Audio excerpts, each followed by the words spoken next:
va faire comme si tout allait bien, comme si j'avais pas pété un câble 3 fois ce matin, comme si j'avais pas envoyé 10 mails à 10 différentes personnes et comme si j'avais pas appelé ma mère pendant 2 heures pour me plaindre et pour qu'elle vienne me chercher.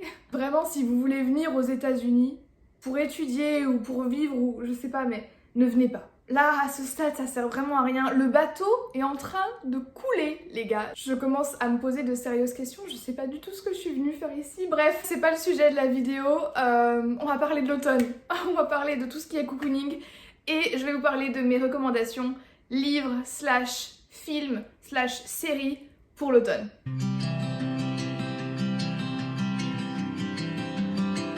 Franchement, je me suis réveillée, j'ai eu pas mal de mauvaises nouvelles, j'étais pas d'humeur, mais je me suis dit que ça allait me faire du bien de filmer et surtout de me mettre un peu dans l'ambiance de l'automne. Alors je me suis habillée en conséquence, j'espère que vous apprécierez le geste. Parce qu'il fait toujours 26 degrés ici, donc si vous voulez les manches longues, c'est pas pour maintenant. Mais pour la vidéo, je me suis dit, fais un petit effort. Très franchement, cette vidéo, c'est clairement ma vidéo préférée de l'année. Parce que automne, en gros cliché que je suis, est ma saison préférée. De toute façon, c'est la meilleure saison, il n'y a pas de contestation possible. Et hormis le fait que c'est aussi la saison où il y a Halloween et Halloween, mais une passion, très clairement, eh bien c'est le moment où on commence à lire des choses qui font un peu peur, où l'ambiance est un peu plus noire, on se met sous le plaid, on a un petit chocolat chaud, un petit thé, etc. Et il fallait que je partage mes recommandations avec vous. Je vais commencer avec un livre qui ne fait pas peur, mais dont l'ambiance se prête parfaitement à la saison selon moi. Il s'agit du Bossu de Notre-Dame.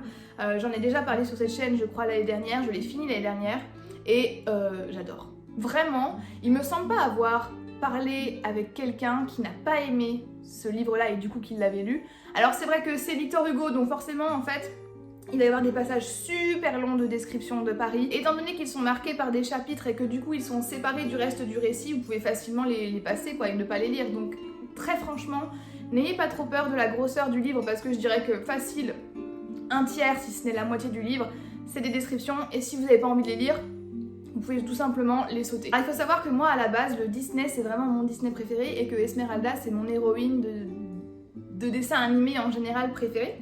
Mais ne vous inquiétez pas parce que le livre ça n'a rien à voir, la version Disney est vraiment très édulcorée. D'ailleurs Esmeralda est imbuvable dans le livre. Donc en fait si vous avez peur de vous plonger dans ce livre en vous disant attends, non seulement c'est épais, en plus il y a de la description et en plus j'ai déjà vu le dessin animé, non mais laisse tomber, je vais pas perdre mon time. Perdez votre time, vraiment je vous jure que ça vaut le coup.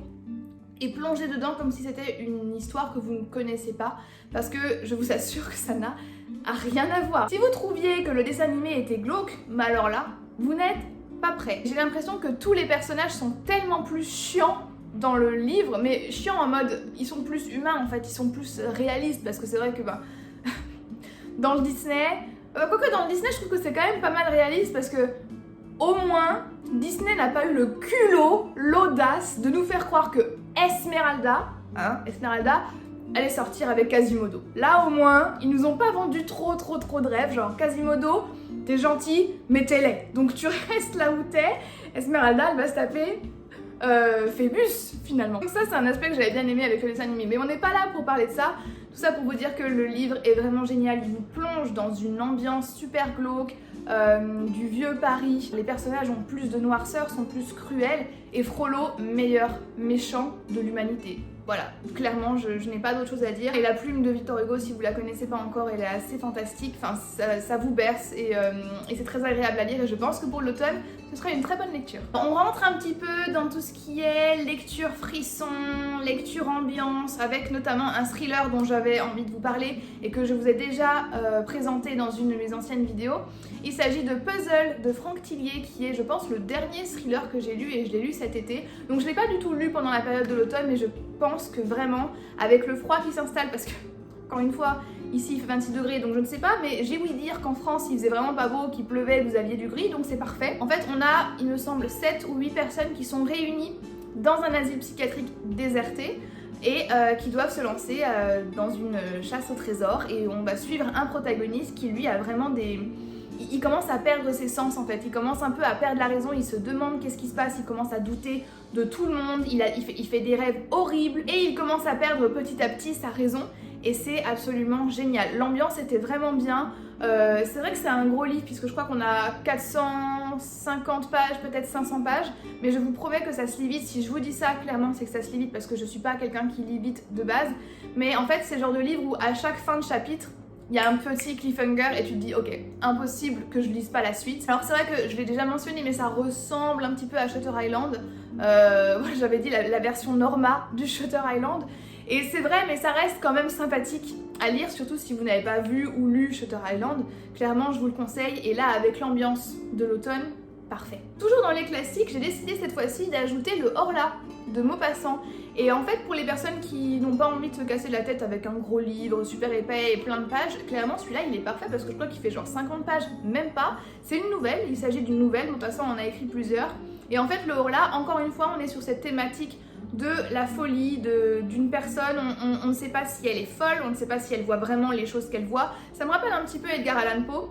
D'ailleurs, j'ai décidé de ne pas mentionner Edgar Allan Poe dans cette vidéo, j'espère que vous êtes fiers de moi parce que ça m'a demandé beaucoup d'efforts, parce que Edgar Allan Poe, mon roi, mon empereur. Du coup, j'en profite quand même pour vous dire que si vous n'avez jamais lu d'Edgar Allan Poe, l'automne c'est la saison parfaite pour le faire. Voilà, j'arrête, promis j'arrête. Et voilà, et j'ai pas grand chose d'autre à dire sur cette histoire à part que j'avais été assez surprise et agréablement surprise. D'ailleurs, j'avais fait une vidéo où je lisais la nouvelle et que je la commentais en live avec vous. Je vous mettrai le lien dans la barre d'infos si jamais ça vous intéresse. Mais vraiment une belle histoire et une belle histoire, non, une bonne histoire, oui, parce qu'on peut pas dire que ce soit spécialement beau. Mais en tout cas, j'avais été surprise et j'avais adoré le lire, même s'il me semble encore une fois que je l'avais lu en été. Vraiment, faites ce que je dis, ne faites pas ce que je fais, quoi, clairement. Mais croyez-moi, vraiment, cette histoire vaut le coup et en plus, vous pouvez la retrouver gratuitement sur internet parce que maintenant, elle est tombée dans le domaine public et ça vous prendra même pas 2 heures, quoi. Donc, allez-y, lisez-le, le Horla. Et venez m'en dire des nouvelles. Et si vous l'avez déjà lu, dites-moi ce que vous en avez pensé parce qu'il me semble qu'il y a quand même 2 écoles concernant cette histoire. Mais en tout cas, moi j'ai adoré. Le dernier livre que je vais vous présenter pour cette liste aujourd'hui, c'est un livre que j'avais acheté l'année dernière, que j'ai lu l'année dernière aussi pour Halloween. Et en fait, je me souviens que je l'avais acheté spécialement pour Halloween et j'avais envie d'un truc qui faisait peur, mais pas non plus hardcore. Enfin, vraiment un truc un peu young adulte sympatoche. Et j'étais tombée sur lui. Et il avait pas mal d'avis positifs et je suis plutôt d'accord puisqu'il s'agit de Rules for Vanishing. Alors c'est un livre qui est en anglais, je ne sais pas s'il a été traduit. On part sur de l'horreur mais de l'horreur un peu soft, c'est-à-dire que on va suivre une jeune fille qui est au lycée et en fait sa sœur a disparu il y a 1 an et elle a disparu dans les bois, en gros. Voilà. Et dans les bois, il y a une sorte de chemin. Après les 1 an de disparition de sa sœur, il y a une sorte de message dont l'expéditeur est anonyme qui circule dans tout le lycée et en fait qui invite tous les lycéens à se retrouver dans la forêt à genre minuit et à suivre les règles du chemin, du passage. Tout ce qui fait la valeur de ce livre, c'est la manière dont il est organisé puisqu'on n'a pas de narration chronologique comme on peut avoir d'ordinaire puisque chaque chapitre est un format différent. Donc on va avoir un chapitre qui est censé représenter une collection d'articles de journaux. On va avoir un autre chapitre où c'est un entretien entre la protagoniste et son psy bien après tout ce qui s'est passé dans la forêt. On va avoir un autre chapitre où en fait c'est le point de vue du téléphone des protagonistes. Donc tout ce qu'on voit c'est ce que le téléphone voit ou alors ce qui est enregistré sur le téléphone.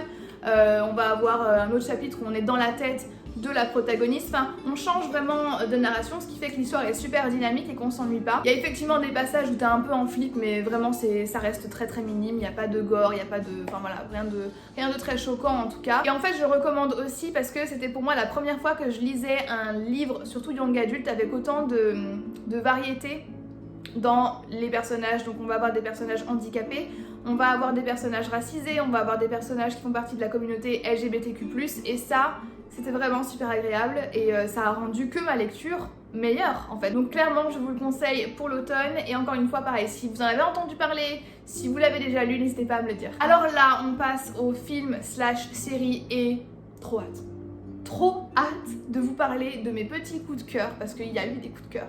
En effet. Je vais commencer par Le Chaperon Rouge avec Amanda Seyfried qui est une actrice que j'aime vraiment beaucoup et je sais que c'est un film qui est sorti il y a longtemps mais je me dis au cas où il y a des personnes qui ne l'auraient pas vu, vraiment, regardez-le, il est plutôt sympa. Donc bien sûr c'est basé sur l'histoire du petit Chaperon Rouge, donc on est dans une sorte de petit village un peu rustique finalement. En fait le petit village est menacé par une bête et c'est la merde. Très clairement c'est la merde et on a donc le petit Chaperon Rouge joué par Amanda Seyfried En fait, on va se rendre compte que la bête qui menace le village n'est autre qu'un loup-garou. Et que du coup, qui dit loup-garou dit humain, et que qui dit humain dit membre du village. Mais qui est cette personne qui ment depuis des années, qui nous fourvoie tous? Toute l'intrigue est basée là-dessus. Et je peux vous dire que je l'ai regardé pour la première fois il y a quelques années, mais j'étais incapable de deviner qui était le loup-garou. Et j'ai adoré la révélation.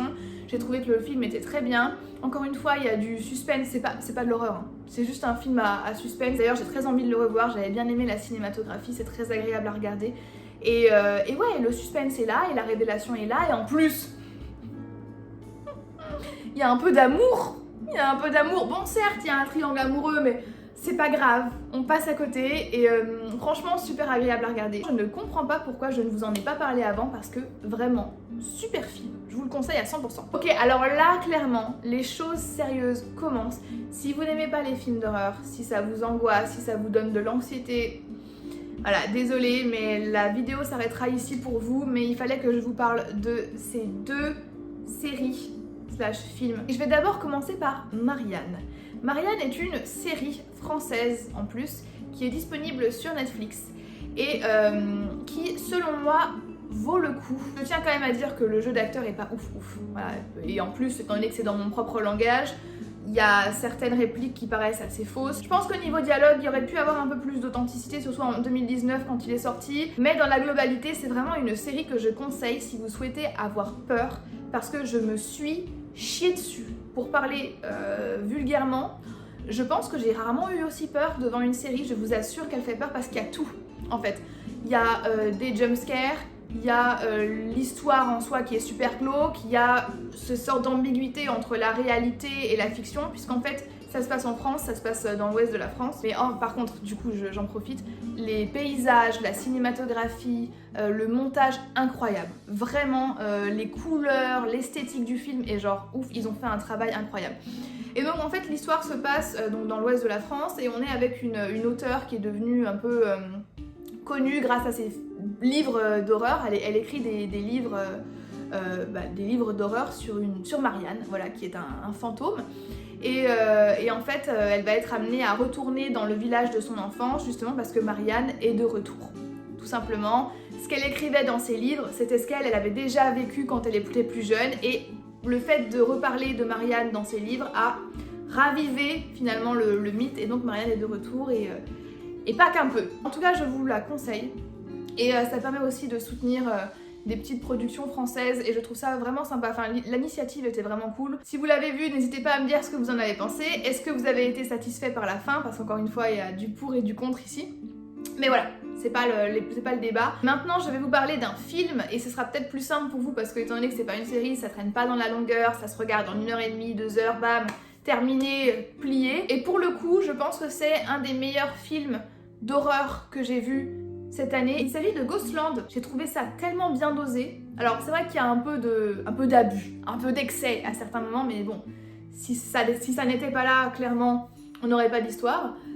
Et en fait, je saurais pas trop comment vous décrire ça. Il y a Mylène Farmer qui joue dedans aussi. Je sais pas si j'ai envie de vous dire de quoi ça parle, parce que moi, clairement, j'y suis allée en mode ok, j'en ai entendu du bien, je vais regarder sans trop savoir ce qui se passe, brièvement.